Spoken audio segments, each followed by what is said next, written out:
मैं ऐसे लोगों से फेड अप हो गया हूं जो कहते हैं कि हम इधर की भी नहीं बोलेंगे उधर की भी नहीं। अरे बीजेपी ने कहती ओबीसी एससी एसटी आरक्षण बंद नहीं होगी, इंडी वाले खुलकर क्यों नहीं बोलते कि मुस्लिम आरक्षण कभी लागू नहीं होगा?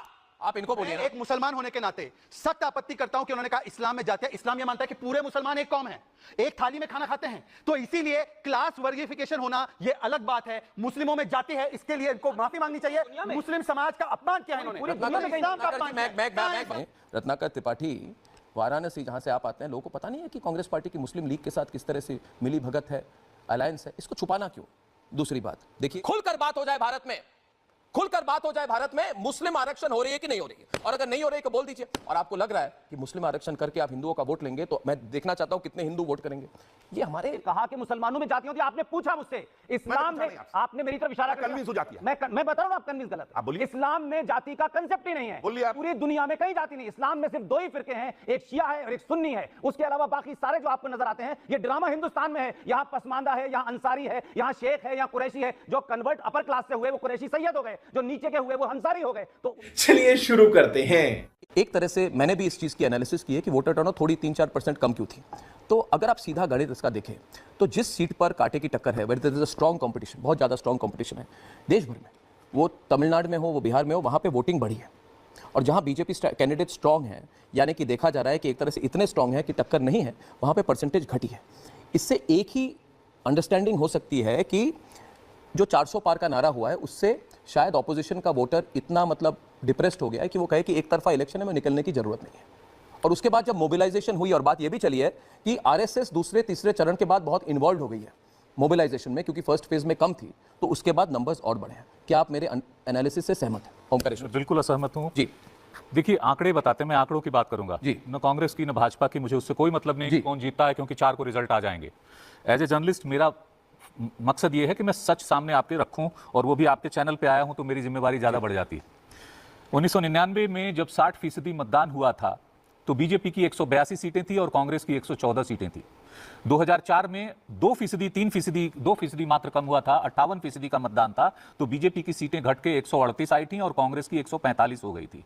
2009 में आप देखेंगे 58.2% पर बीजेपी 116 और कांग्रेस 206 पे थी। लेकिन मतदान जैसे ही प्रतिशत बढ़ा है 2014 में 66.4% का, तो बीजेपी की सीटें बढ़ के 282 पहुंची और कांग्रेस की मात्र 44 रह गईं। उसी तरह 2019 में जो लास्ट इलेक्शन था जिसमें बीजेपी को 303 सीटें आई, 67.4% मतदान हुआ और मात्र कांग्रेस को 52 मिली। ये जो वोटिंग परसेंटेज कम होने से क्या रिजल्ट पर असर पड़ता है, ये इससे दिखाई देता है। बाकी हम यहां बैठ के खुश हो सकते हैं कि मतदान ज्यादा हुआ है तो हम जीत रहे हैं, कम हुआ है तो वो जीत रहे हैं, उससे कोई फर्क नहीं पड़ने वाला। शहजाद जी आप कुछ कह रहे हैं, कहिए। जी शहजाद जी। उन्होंने ये कन्वीनियंटली भूल गए वो कि जब 2017 में गुजरात में 68% वोटिंग हुई थी तब कांग्रेस 77 तक पहुंची थी, बीजेपी 99 थी, और जब 64% गुजरात में 2022 में वोटिंग हुई थी तो कांग्रेस उखड़ कर निकल गई गुजरात से। उन्होंने ये बोलना भूल गए कि कई ऐसे राज्य जैसे मध्य प्रदेश में जब पिछली बार से कम वोटिंग हुई थी तो भारतीय जनता पार्टी की सबसे बड़ी जीत हुई थी। सवाल ये नहीं है, ऐसा कोई एक सेकंड, ऐसा कोई पैटर्न नहीं बनाया जा सकता कि कम वोटिंग होने पर। आज तो ये ट्रेंड माना जाता है ट्रेडिशनली कि अगर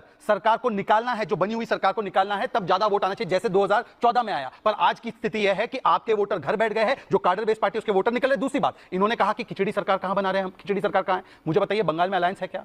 इनको पूछिए पंजाब में अलायंस है क्या, केरल में अलायंस है क्या, किस प्रकार का अलायंस है? बिहार में तो अलायंस वाले ही निकल के भाग गए, उत्तर प्रदेश में आरएलडी भाग गई, तो इसीलिए ये अलायंस नहीं है इधर। आप मुझे बता दीजिए, बंगाल में अधीर रंजन चौधरी बोलते हैं कि ममता दीदी जो है वो गद्दार है, खड़गे जी बोलते हैं कि ऐसा मत बोलिए, और वो बोलती है बाहर से सपोर्ट करोगी। तो इसीलिए मैं इनसे एक ही सवाल पूछ सकता हूं, रायबरेली में अनाउंस किया गया कि राहुल गांधी हमारे पीएम पद के चेहरे हैं, क्या ये इंडिया अलायंस इसको अधिकृत रूप से घोषित करेगी, हाँ या ना? देखिए, अलायंस जब बनता है, जैसे इंडिया अलायंस अपना जब बनेगा, उसकी जीतने के बाद मीटिंग होगी तो सारी चीजें फाइनल होंगी। 2017 में कब पार्लियामेंट्री इलेक्शन हुए गुजरात में, ऐसा कुछ था क्या? अरे आप अभी डाटा बता रहे थे, बताओ असेंबली का। हाँ बस हो गया, अलग होते हैं क्या? सर रुक जाइए ना, गुजरात के पार्लियामेंट सर शाहजहां भाई बोल रहे तो दीजिए। एक मिनट शहजाद जी, इनको बात खत्म कर लेते हैं। मैं भी सुन रहा हूं, बोलिए। ये असेंबली इलेक्शन की बात कर रहे हैं। उस असेंबली इलेक्शन का पैटर्न ये होता है कि आम आदमी पार्टी जब असेंबली लड़ती है दिल्ली में तो बीजेपी को रॉट आउट कर देती है, निकाल देती है, और वो जब पार्लियामेंट लड़ती है तो 7 सीट बीजेपी की आती है अभी तक। तो अगर शहजाद जी बैठ के यहाँ कन्वीनियंटली उसको कंपेयर कर रहे हैं तो वो उनकी महानता है, उसमें मैं कुछ टिप्पणी नहीं कर सकता असेंबली और पार्लियामेंट सीट्स पे। दूसरी जो आप बार बार मुझसे पूछ रहे हैं कि कांग्रेस क्या करेगी, अधीर, आप बताइए किसने बोला था? नीतीश बाबू, ललन बाबू, दरवाजे बंद हो चुके हैं। अब भाजपा के दरवाजे, आप कहते हैं आप अलायंस से निकल गए, सरकार जो जेडीयू थी वो अलायंस से निकल के बाहर गई, दरवाजे आपने बंद करे, दरवाजे आपने खोल दिए, नीतीश कुमार फिर आ गए। क्या आप बता सकते हैं शहजाद भाई कि नीतीश कुमार कभी छेड़ा है तो छोड़ना क्यों है भाई? ना एकदम मत छोड़िए। नहीं, मुझे लगता है, मैं एक बात कह रहा हूं, मैं रत्नाकर जी, ये नेशनल इशू नहीं है। क्यों नहीं है? नहीं, बिल्कुल क्यों भाई? बंगाल, अच्छा आप आपने पूछा क्यों नहीं है? मेरी बात सुनिए। आपने पूछा क्यों नहीं है तो जवाब दे दूं। आप रेटोरिकल सवाल पूछे, आपने कुछ पूछा मुझे आप मेरी क्यों नहीं है बात तो मैं सुनिए, बताऊं। उसके बाद जवाब दे दीजिए। इन्होंने बंगाल का एग्जांपल दिया, एक मिनट बहुत इन्होंने बंगाल का एग्जांपल दिया ना ममता बनर्जी, दिया तो मैंने जेडीयू का एग्जांपल दिया। नहीं, ये तो बोलने वाली बात है। देखिए मूल मुद्दा क्या है, मूल मुद्दा क्या है शहजाद जी। अब बहुत लोग इस प्रोग्राम को देख रहे हैं। देखिए, आप लोगों की जो ये अंदरूनी पॉलिटिकल नीतीश के साथ क्यों गए, 1990 में क्या कहा, 1900 सबने सबके साथ एक तरह से कभी ना कभी उनकी मतलब अलायंस हुई है, ये कोई बड़ी बात नहीं है। आपकी भी हुई है, अभी कांग्रेस की एक बहुत अच्छी अलायंस चल रही है मुस्लिम लीग के साथ, एक बहुत सॉलिड अलायंस है। वो कहते हैं मुस्लिम लीग जो सोचती है हम भी सोचते हैं। अब मैं ये कह रहा हूं कि ये छुप कर अलायंस क्यों कर रहे हैं मुस्लिम लीग के साथ। आप उत्तर प्रदेश की जनता क्या नहीं जानती है इस डिजिटल के जमाने में, रत्नाकर त्रिपाठी वाराणसी जहां से आप आते हैं, लोगों को पता नहीं है कि कांग्रेस पार्टी की मुस्लिम लीग के साथ किस तरह से मिली भगत है, अलायंस है। इसको छुपाना क्यों? दूसरी बात देखिए, एक आज शहजाद पूनावाला ने एक क्लिप डिजिटल में डाल दी और मुझे लगता है सबसे बड़ी इशू यही है। मैं कह रहा हूं पुष्पेंद्र कुलश्रेष्ठ जी, मैं अभी तक 10 प्रोग्राम में कह चुका हूं कि इस बार हिंदू वोट कंसोलिडेशन होगा, और हिंदू कहकर नहीं कर रहा है, वोट देकर हिंदू वोट कंसोलिडेशन होगा। अब तक जिसने कभी सोचा नहीं था, एक तो मोदी वोट कंसोलिडेशन और उसके साथ हिंदू वोट कंसोलिडेशन, क्योंकि रत्नाकर त्रिपाठी जी जो 80-90 पूरे 100 वाले सरकार वाले लोग हैं, बीजेपी ने तो कह दी कि ओबीसी SC की आरक्षण खत्म नहीं करेंगी, तो आपने क्यों नहीं कहा? एक मिनट पूछता है भारत कि आपको कह देना चाहिए, और आप मौका है रत्नाकर जी, मौका है, लाइव है, छुपाने की क्या बात है, कहिए मुस्लिम आरक्षण नहीं होगा। कांग्रेस पार्टी कभी भी मुस्लिम कोटा नहीं लाएगी। ये डबल स्टैंडर्ड की जो बात है रत्नाकर जी, ये आप बर्दाश्त कर पाएंगे? आप एक एकेडमिक व्यक्ति हैं, क्लैरिटी होनी चाहिए। मैं कहता हूं आजकल के जमाने में क्लियरली बोलिए। मैं ऐसे लोगों से फेडअप हो गया हूं जो कहते हैं कि हम इधर की भी नहीं बोलेंगे, उधर की भी नहीं। अरे बीजेपी ने कहती ओबीसी SC आरक्षण बंद नहीं होगी, इंडी वाले खुलकर क्यों नहीं बोलते कि मुस्लिम आरक्षण कभी लागू नहीं होगा? ये तो बहुत मूल मुद्दा है। मैं कह रहा हूं ये नीतीश बाबू किसके साथ थे, नहीं थे, ये कोई राष्ट्रीय मुद्दा नहीं है। राष्ट्रीय मुद्दा एक ही है कि मुस्लिम आरक्षण पर, मुस्लिम आरक्षण क्लिप प्ले कर देना चाहता हूं, खुलकर बात हो जाए भारत में, खुलकर बात हो जाए भारत में, मुस्लिम आरक्षण हो रही है कि नहीं हो रही है, और अगर नहीं हो रही है तो बोल दीजिए। और आपको लग रहा है कि मुस्लिम आरक्षण करके आप हिंदुओं का वोट लेंगे, तो मैं देखना चाहता हूं कितने हिंदू वोट करेंगे। ये हमारे सेक्युलरिज्म के खिलाफ है। बोला जाए कि ये सेक्युलरिज्म, हाँ बोलिए, आप खुलकर बोलिए। देखिए, जहां तक लीग का मसला है ना, तो मुस्लिम लीग आप लीग क्यों कह रहे हैं? मैं इंडी बोलता, आप कहते गलत बोल रहा हूं, आप लीग बोल रहे हैं, ये प्रीमियर लीग नहीं है। अर्नव जी, राजनीति जो लोग करते हैं वो लीग का मतलब समझते हैं नहीं, मगर मुस्लिम लीग आप लीग ही बोलते हैं। इस बात को मुस्लिम से पूछ लीजिए, पूरी बात बोल रहा हूं। उसका इतिहास तो बीजेपी की पेरेंट पार्टी का जनसंघ का है। बंगाल में चुनाव में उन्होंने मुस्लिम लीग के साथ ही चुनाव बनाया, सरकार बनाई। बात खत्म करें। अभी थोड़ा इंटेंस हो रहा है डिबेट, अभी डिस्टर्बेंस नहीं होगी। देखिए पूरा समय, तो देखिए आप मैं दूंगा, मगर मैंने एक सवाल भी लंबा पूछा है ना। शहजाद जी इनको बोलने दीजिए, उसके बाद मेरा मौका। इनकी हमेशा से मुस्लिम लीग से साठगांठ रही है। एक दूसरी चीज में बताइए कि मुस्लिम आरक्षण की जितनी बात आप करते हैं, सबसे अधिक आरक्षण ओबीसी कोटे में 2000 उसका गजट है पूरा, आप देख लीजिए, प्रेस इंफॉर्मेशन ब्यूरो का, आपके हाथ में मोबाइल है, गवर्नमेंट ऑफ इंडिया की मिनिस्ट्री ऑफ माइनॉरिटी अफेयर्स का, जिसमें सबसे अधिक 30 जातियों को गुजरात ने आरक्षण दिया है। फर्टिलिटी रेट पे लोग चर्चा करते हैं। आप मुस्लिम लीग की बात पूछ रहा हूं, तो मैं तो बोल ही रहा हूं, मुस्लिम लीग और मुस्लिम कोटा। आप देखिए, मेरी बात सुनिए, आप अपने मन से एक प्रश्न उठाएं, मन की आप लोग आपने इस चुनाव में कहां सुना कि मुस्लिम आपको आरक्षण मिल रहा है? मुस्लिम कोटा बताइए आप। बहुत क्लियर है, सबको दिख रहा है। एक मिनट गरिमा डिस्टर्ब ना करें, एक मिनट, खुलकर बात हो रही है। खुलकर बोल रहा हूं मैं। मुस्लिम कोटा गुजरात में कांग्रेस मुस्लिम कोटा के खिलाफ है। आप उनको जवाब, कांग्रेस मुस्लिम कोटा के खिलाफ है। मुझे आप कह रहे कांग्रेस मुस्लिम कोटा के खिलाफ है? उस हर कोटा के समर्थन में है जो संविधान देता है। नहीं, ये घुमा फिरा कर बात, सीधी बात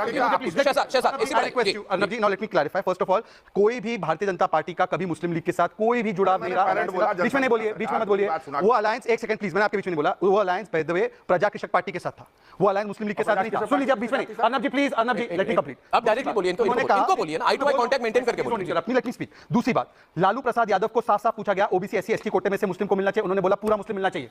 दूसरी बात, ये राहुल गांधी की उसका खंडन क्यों नहीं हुआ? आप अपने चैनल पे चला दीजिए, मेरे पास भी क्लिप है। राहुल गांधी ने बोला है कि मुस्लिम आरक्षण हम देंगे, मुलायम सिंह यादव इस पर कुछ नहीं बोलते। उसके बाद मुस्लिम आरक्षण मुलायम सिंह यादव ने 2012 में अपने मैनिफेस्टो में दिया था। उसके बाद कर्नाटक में पूरा मुस्लिम आरक्षण देने का काम वीरप्पा मोइली ने दिया था। उसके बाद रंगनाथ मिश्रा कमेटी रिपोर्ट में मुस्लिम आरक्षण देने का काम किया था, SC ST OBC कोटे में से काट के देने का काम किया था। उसके बाद यूपीए की सरकार ने कैबिनेट तक मुस्लिम आरक्षण का बिल पारित किया था। उसके बाद सलमान खुर्शीद ने 27% में से 9% दे देंगे मुस्लिमों को आरक्षण ओबीसी कोटे में से, यह हुआ था। आंध्र प्रदेश में भी ओबीसी कोटा करके मुस्लिम को दिया था, इसलिए ऑन रिकॉर्ड है। और आज भी मैं कह रहा हूं, आज भी लालू प्रसाद यादव ने पैरवी की है, वरना लिख कर दे दीजिए कि नहीं देंगे। आपको मैं जवाब दे दूं? इसको क्लियर करना। अरे क्लियर कर दिया मैंने भाई, मैं कह रहा हूं गुजरात 30 जात को इट्स रॉन्ग। बंगाल ने 118 जातियां मुसलमानों की जिनको आरक्षण दिया गया, एनसीबीसी ने उस पर आपत्ति जताई। तो ये झूठ बोलना बंद करे। गुजरात में कोई मोदी जी की सरकार ने, भाजपा की सरकार ने नहीं किया था, प्लीज। और मुस्लिम में जातियां क्या होती है?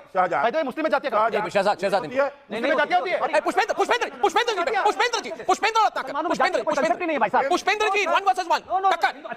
पुष्पेंद्र जी मुसलमानों में जाति होती तो बताइए, ईरान में कौन सी जाति? माइनॉरिटी अफेयर्स झूठ बोल रही है। सर मुझे आपने माइनॉरिटी कमीशन के अगर I'm not bothered, मुसलमानों में, सीरिया में, लीबिया में, ईरान में, इराक में, मुझे बताइए जातियां कहां हैं? जी मुझे एक बात बताइए, आपने कहा मुसलमानों में जातियां होती हैं। अरे बोलने देंगे। एक मिनट रुकिए, इन दोनों के बीच में सिर्फ रत्नाकर, इस समय स्क्रीन पर सिर्फ रत्नाकर और पुष्पेंद्र जी। मुसलमानों में आपने कहा जातियां, मैं गवर्नमेंट ऑफ इंडिया की बात कर रहा हूं।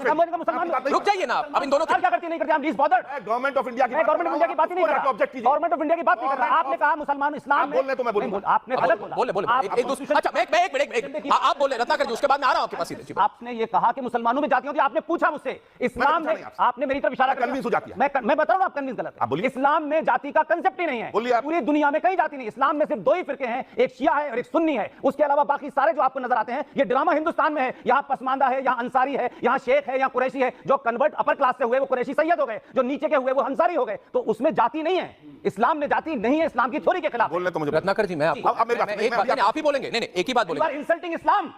अगर आपको इस्लाम से प्यार है कि ये कहते हैं कि मुसलमान, एक मिनट आप दोनों भड़क पड़े इनको। ठीक है, मुश्किल है।